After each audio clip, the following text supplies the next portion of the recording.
welcome back. Well, today I am joined by Bunny Carpenter, who is here on behalf of GRF. Well, Bunny, welcome. How are you doing?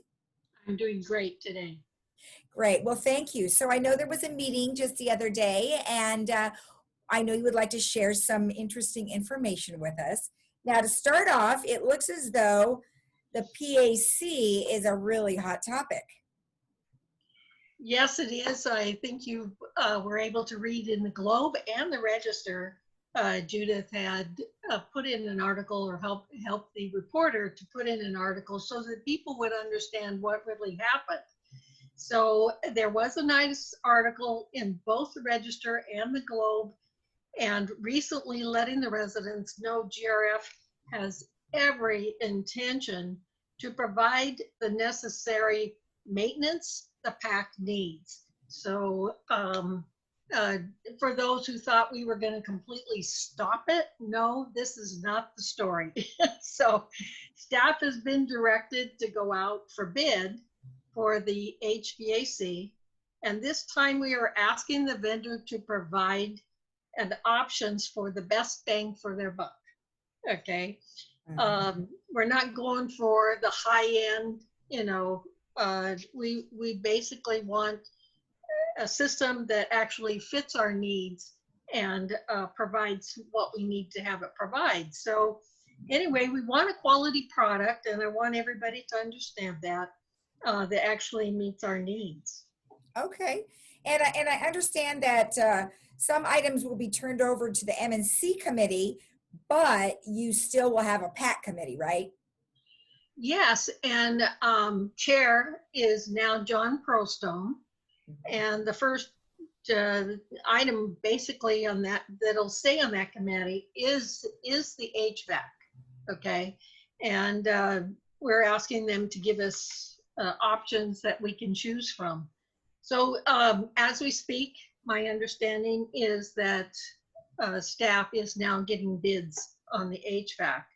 Mm-hmm. So just to understand basically what really happened, when going out to bid this year, the PAC committee did not change any of the items. The first time the bid, there was only one supplier that actually responded.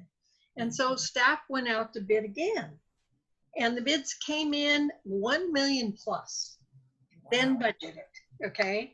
5.5 million, and that was not the end of it, because based upon experience, the project requires construction managers, and we know from the other clubhouses that we built that you never know what you're going to get into when you start doing the construction. So, most of people just estimated that 5.5 was not the end of it. It was going to end up being 6 plus, So it was really a dilemma as to what to do, and it really divided the board. Yeah, I had heard a few things over the last several months, as to kind of what's been happening. So at this point, what's kind of happening? I mean, is COVID-19 preventing things from happening? Actually, COVID-19 is not preventing anything from happening. We can still go out to bid. We can get the bids. And from my understanding, at this moment, that we still can install the equipment that is needed before by the end of this year. And now we're estimating that maybe the PAC won't even be able to open up, based on the COVID-19, maybe till sometime next year. So the goal would be to put these safety items installed before we open up the PAC, and not to delay it, as which would be the ordinary opening. Right. Now, I understand that because of the pandemic, GRF was hit a little hard in regards to revenue loss. Oh my gosh, we had no idea, because if you can imagine, we lost our trust fund, not all of it, but the trust fund money, we get $5,000 for every manor that's being sold. So that is way down. Now, so you can imagine our community, especially GRF, is very dependent on the revenues that you get from golf, the revenues you get from bridge, you know, and all of these others. We get also helps us with the expenses when we have performances at the PAC. Right. So we had no idea, and we're still we have a better idea now, but we're still don't know how things are going to happen till the end of the year. So that was one of the things that really you know, hit GRF hard, because then they were saying, you know, are we going to be fiscally responsible to the community if we accept this bid at the PAC at 5.5? So believe it or not, you know, there were a lot of people that were very angry about it, but I received personal cards that were sent to me saying thank you. So like I said, it's disappointing to a lot of people, but I know they want us to be fiscally responsible. Right, right. Well, you know, good. It's an ongoing process, and hopefully you guys will make some good progress here in the next couple of months. Now, I understand you have some new directors. I am so delighted with the directors that we have seated. I don't know if you know, we had 16 applicants. Wow, no, I didn't know that. That's great. That's more applicants than I've ever known, and I've been sitting on boards for like 6 years now. Oh, wow. And we attracted some very nice people that have some good backgrounds, and one of them was Sue Stevens. I do not recall when we ever had a representative from Mutual 50. So everybody was delighted to have her, not only because she represents Mutual 50, but also because of her background. So her background is operational auditing, energy, and construction. And then we have Gan Makapake, I want to pronounce that right, but he's a registered civil and geotechnical engineer. And Jim Hopkins, he's finance and strategic planning. And John Pearlstone, I'm sure everybody is familiar with. He was on third for, I think, 2-3 years. And he has a background in business finance and strategic planning. And he is going to, he was nominated yesterday to be treasurer. And he will be the chair of the strategic planning committee. Great. So I'm very excited about where we're going. That's great. I mean, you know, who would have known that they all would have had such great experience for the job. So that's really nice to know. And then there is someone that's for new legal counsel. Yes, we do. I mean, we've had a lot of changes, but I feel that the changes are good, you know, going forward.